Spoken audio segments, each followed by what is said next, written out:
My name is Zac Thompson and I'm a professional ultra cyclist.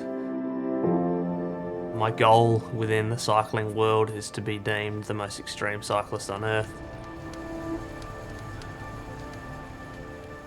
Cycling for me is honestly like a drug. It's always like that light at the end of the tunnel.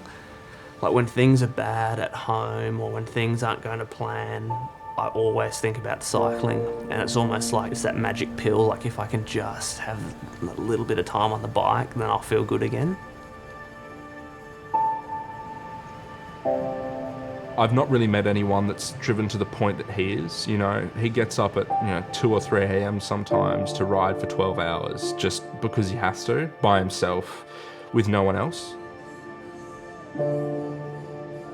I think Jack likes to be the decider of how he's going to go.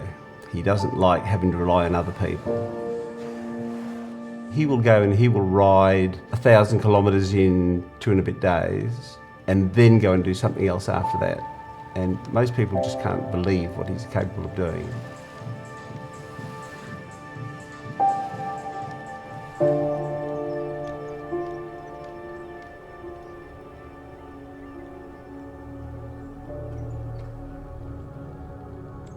Well, he decided that he was going to test his body and test the limits. He said to me, I'm going to explore what it's possible to do on a bike.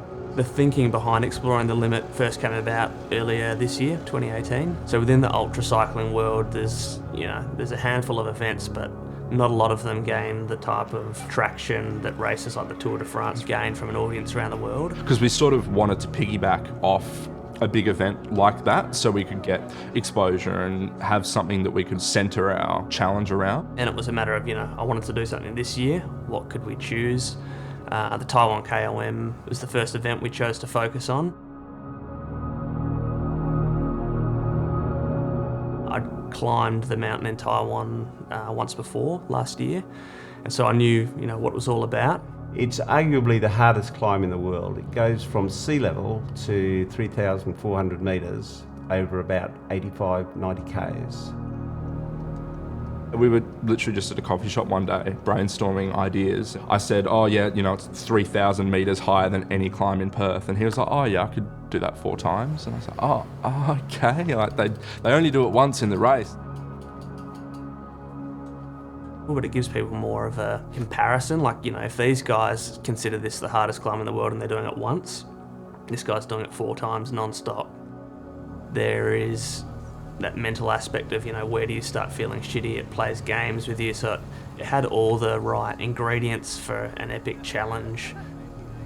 The Australian Outback. He's pushed the label Jack Cycles Far. He uses Instagram where he has 10,000 followers.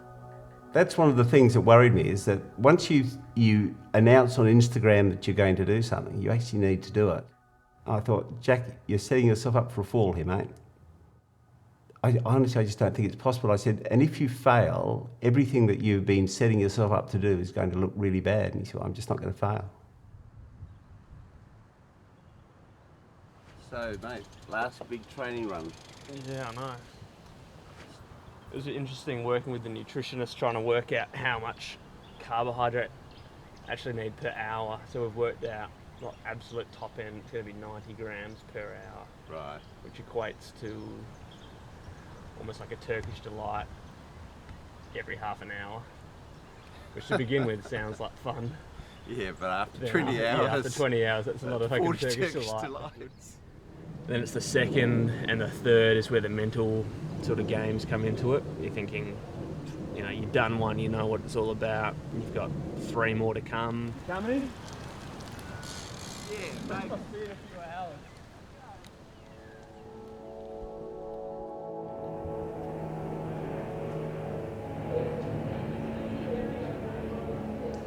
We arrived at the airport early in the morning. It was an early flight. We'd gone through security. We were waiting to board the flight. And then there's people standing around the gate. We're thinking they haven't called us to board yet. What's going on? And the person comes over the loudspeaker saying, unfortunately, due to a technical issue on the aircraft that is unable to be The aircraft will not be departing this morning. Immediately, we're looking on the phones trying to book more flights. Never ideal when the flight is canned. We've been waiting around for about an hour. Dad's carry-on luggage is too heavy. It's a good thing the plane's here.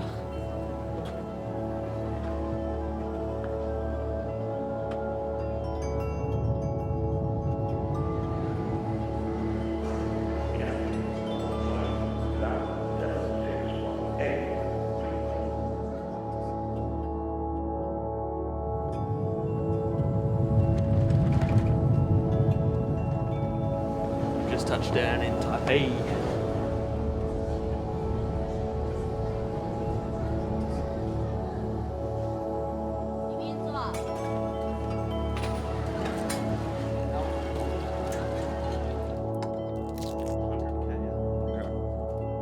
Getting to the hotel, Jack builds up the bike and goes for a bit of a ride just to shake the legs out after travelling and whatnot.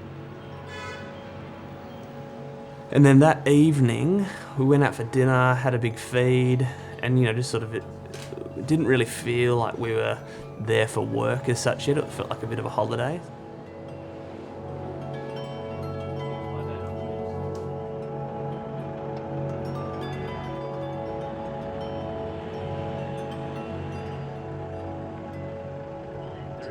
When I looked at the weather for the 300th time and realised that the forecast was for torrential rain for the 2 days, that was the lowest point.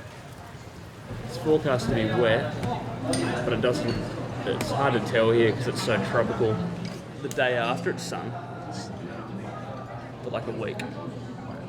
We actually had a weather plan that allowed for him to start about 4 or 5 hours earlier if the weather was bad, and the weather forecast was shocking.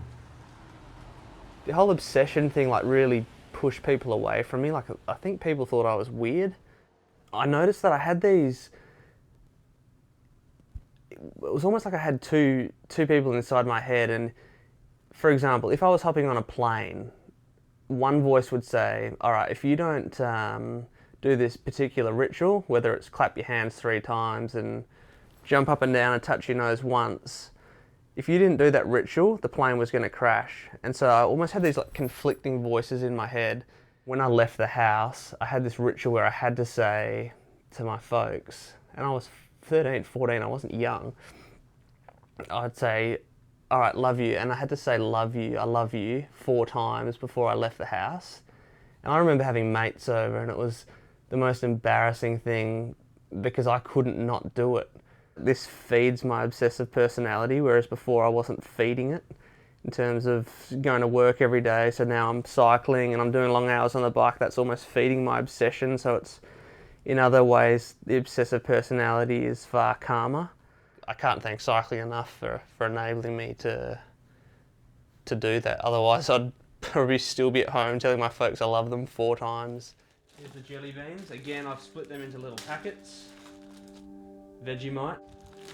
The whole of Australia's cold supplies of the stuff. I think there's 35 there.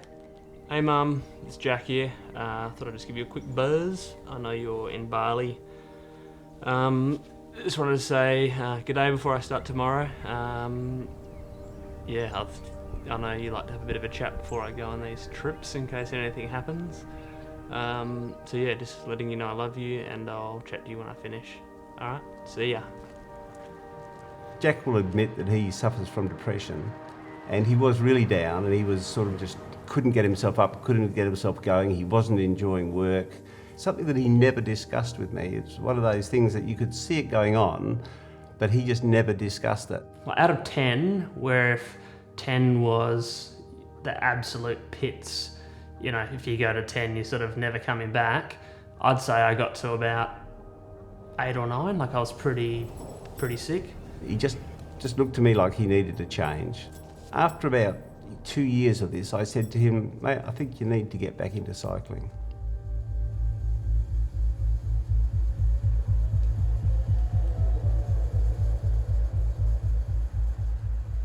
When Jack decided to stop work and start cycling, I was horrified. I couldn't see that he could make a career out of it. I couldn't see that he could make any money out of it whatsoever. I tried to talk him out of it, and he said, "No, I'm doing it." It's not just the physical aspect, it's more the mental aspect, which allows me to push myself because I can channel that obsession, that need to do more. Taking that punt and doing something you do enjoy, whether that's going to pay off financially, I think most people will find that if they really set their mind to something and they're passionate about something, that they can make a living out of it. I don't think he had any fears at all. I was absolutely stunned. He was just confident, and quietly confident. I would talk to him quietly, thinking he'll need some reassurance about he's going to be okay, and he would just say, "No, I know I'm going to be okay. I've done the training for this, I'm ready for this." He just wanted to start.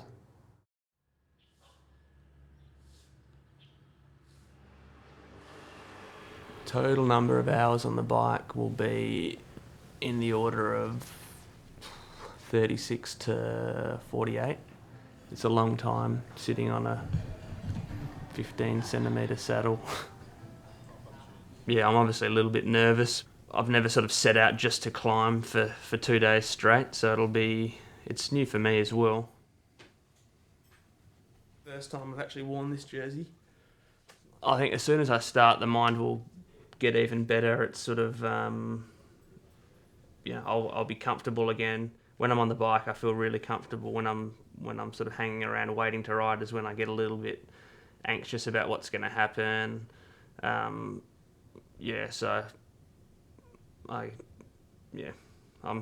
ready. It was a pretty quiet drive down there, actually, and I think the enormity of it had sort of hit all of us. It's always an unknown, although I've ridden it before, it was a year ago, I didn't really know what to expect this year. The rain was supposed to be bad.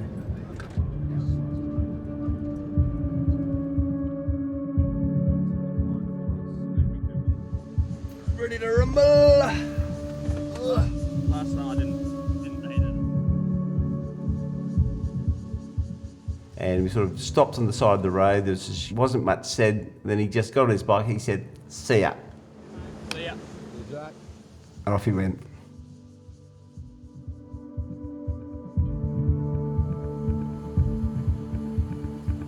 It was almost like a weight lifted from my shoulders, like it was finally underway.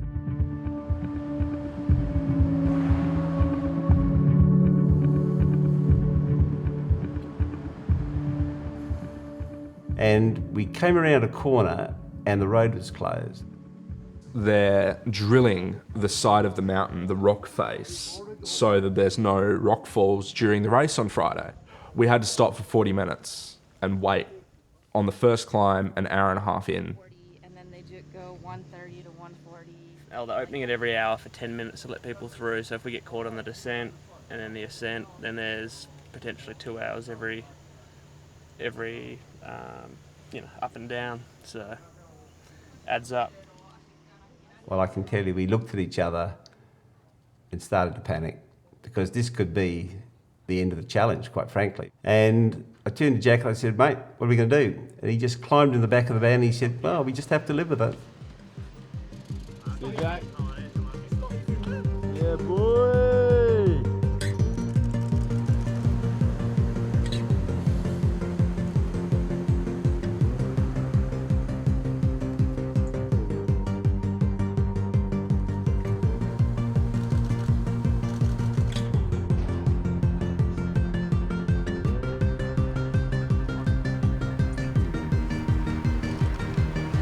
Up here. Killing it, man.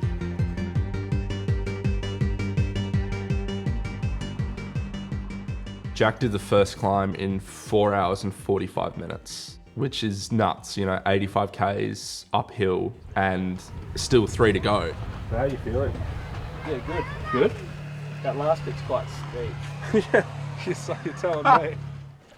I don't want to jinx myself, but I never felt like, oh fuck, I'm fucked. How many hours was it? 4 hours 45. 4 hours 45, so well ahead of schedule. And yeah, feeling bloody good. Legs feel good. I had to say to him, "Mate, you need to slow down.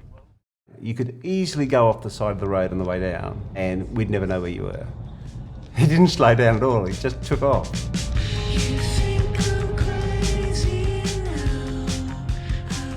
climbing up any hill, the rewards coming back down. So the first time coming back down was, yeah, really good, really quick. Time to listen to a bit of Lady Gaga. No shame. Because it's such a long time in the dark, there's no lights, there's nothing, it was almost a little bit boring, like I was trying to stay stimulated. Started listening to an audiobook and I was like, this is fucking putting me to sleep. See ya. Finish the second descent and then get some warm clothes on, descend down and then have a bit of a break at the bottom because we're a fair way ahead of schedule. We've got to the top of the second descent and he said, I reckon I can do 5. What are you thinking? Pardon? What are you thinking Yeah. after this one? I don't know, we're going to wait till we get to the bottom and make a decision. I just want to have a think about it on the way down, so what do you think? All right, well, I reckon we need to stop in the 7-Eleven, get a hot coffee, and then you can make a call. What do we do? Well, I don't know what we do, but maybe you just sit in the back of the car and you sleep. When you got up here, that was grim. Harder the second time. And Yeah. that, you know, if it was just the bottom half or the bottom 3/4, you could do a 6. Yeah. Easy. But it's the steep bit that kills you every time because your fatigue's insane. There's no point doing 4 before you get to the start, getting to the start and just being like, what the fuck have I done? You want to finish this okay, alive, so let's not be stupid.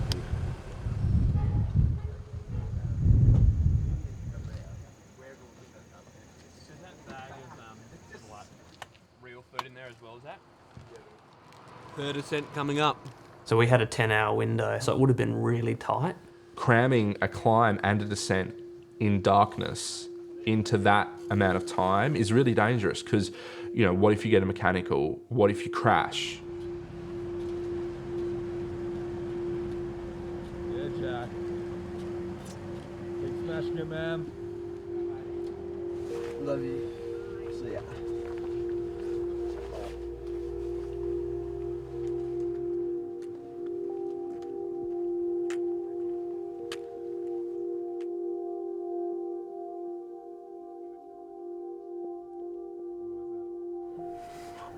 I'm pretty cooked. And after this, it's only downhill. Aside from that 4 curve uphill. What, the chip came off? Apparently I'm the postman's son.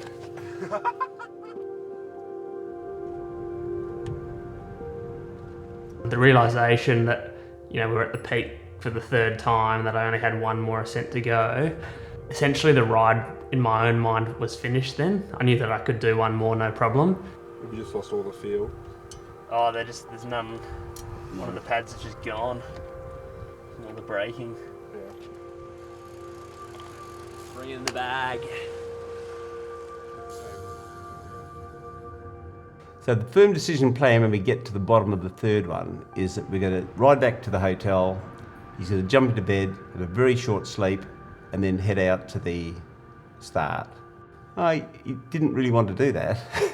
He wanted to be riding. It was too risky, you know, if something went wrong as part of that ascent that I wouldn't be able to do the race, and it was, you know, the reason we'd gone was to actually complete the race. So yeah, 4 it was. I mean, it was difficult for Jack in that situation, you know, back at the hotel, out of his kit, not on the mountain, because I think that maybe people would be thinking, oh, well, that's a bit of a cop-out, you know, going back to the hotel the night before the race, you know, you said it was going to be non-stop and rah, rah, rah. We've not cut any corners here. You know, we've not skipped a climb, we've not skipped a descent. It just took him 10 fewer hours than we forecasted for. How that isn't, you know, even, you know, more impressive than doing it non-stop is beyond me. Have a good one, enjoy it, all right? You guys too, enjoy it. I've never been, like, I'm very competitive, but I don't like competing against other people. I feel like it's comparing an apple and an orange. By comparing myself to myself, I find that's when I can really tap into the obsessive, and I like being able to control everything. I drove up by myself again for the 4th time and waited for them at the top. Jack's in really high spirits. There was a few people that came up to him to talk about what he'd been doing, and they'd seen him on social media, and they were all just blown away. Don Evans, how are you? Nice to meet you, mate. maximum respect for what you're doing. That's absolutely insane. Although I'd done the climb 3 times and I knew what to expect, the other 600 odd riders were sort of in the dark, and so it was quite cool to sort of watch their nerves and think back to yesterday when I was feeling the same way. And wishing every riders have a good and safe race today at our 2018 Taiwan KOM Challenge.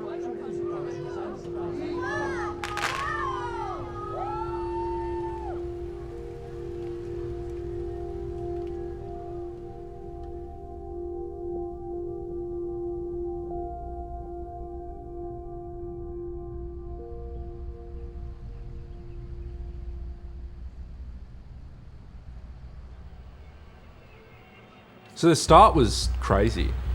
We get to the first right-hand corner, which signals the start of the climb.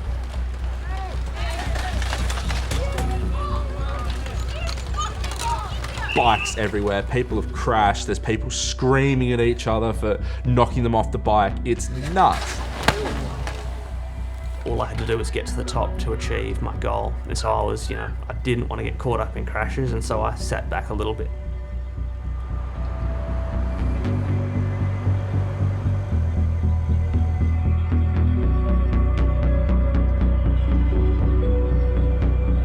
We're going through the race and, he's going a bit slow in the first sort of 30 Ks. And I'm thinking, oh, mate, maybe he's hurting. And I, keep asking him every time I pass him, you going all right, mate? He's like, yeah, I'm all good.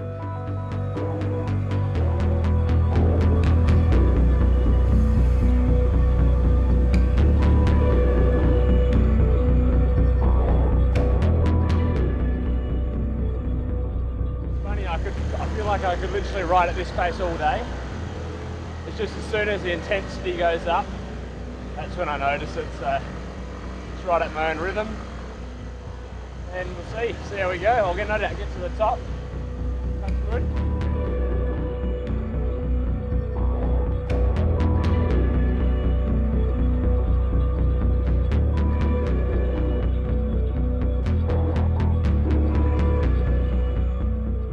Lots of people were in front of him, and then about halfway up the hill he started to catch people, and he just caught them in their hundreds. I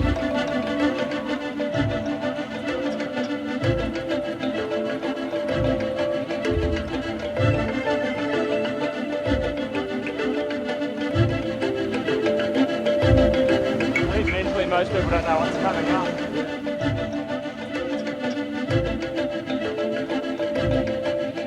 So the final 10K is super steep, and then the final, I think it's about the final kilometre, is almost one of the steepest. We got to the last 20 Ks and he was just flying up there, faster than he'd been the whole time. I'd use people as a bit of a cat and mouse. I'd chase them up the road and I'd pass them, and it's almost like I was picking another one off the list. Upon reaching this sort of 1 kilometre to go section, I can see the finish line up in the distance. Keep going.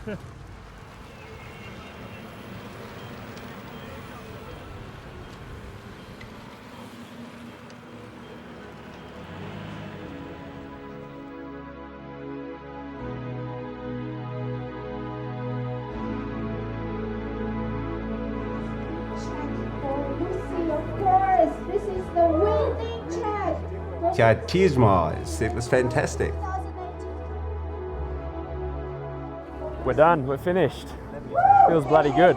I think I ended up top 100 of the 600 on my actual 4th ascent, so I was pretty chuffed with that.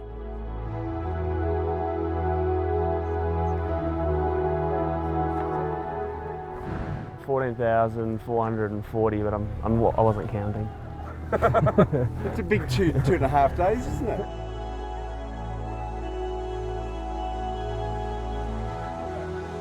Having bubble tea, then we're taking Zac to Burger King. Jack's fastest ascent of the mountain was his 4th. They were meant to get slower as they went, and instead Jack was like, oh no, we'll just go faster as we go. It was awesome finishing and sort of realising that we'd achieved the goal. So although he never expressed any doubt about it, there's always a little doubt, isn't there, in your mind when you're doing something that's really tough. He's still doing everything he can to be a force of good. And whether it's inspire people to quit their job and chase their dream, or just inspire people to do something that they enjoy more, I think that's where it all lies, and that's where it all comes down to. I don't really know if he's got, limits per se in the way that you normally think about them. And I think it's about not necessarily finding that, but doing things that push perceived limits, And I think that's impressive more than actually finding your own personal limit, because that might not even be a physical thing, that can just be a mental thing.